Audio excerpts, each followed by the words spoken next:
day gën a neex rek di gën a baax di gën a sell di gën a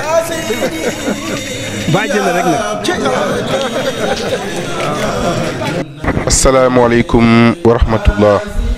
mbokki jullit yi mbokki taalibe yi ginnaaw bi ñu leen nuyoo di leen siyaar ñu ngi tàmbalee suñu kàddu di leen wax jërë ngeen jëf jërë ngeen jëf jërë ngeen jëf.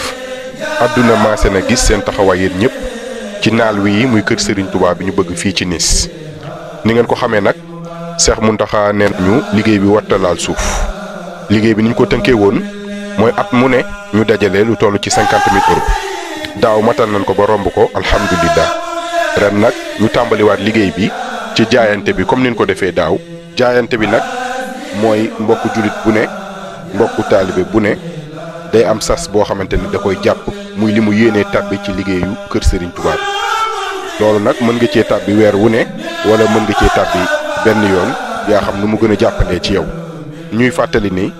bu kenn xeeb dara bu kenn yéem dara ni ñu ko xamee ñun ñëpp sëriñ bi ku ko defal loo man mu defal la loo manul ku ko defal loo manul mu defal la lu la jom ñoo ngi leen di sant di leen gërëm di ñaan suñu liggéey bi doon dëggi liggéeyal Serigne Touba te suñu borom dolli ci barke bu wér a wér Cheikh Mountakha Mbacké yàlla na fi yàgg lool te ànd ak wér jërë ngeen jëf.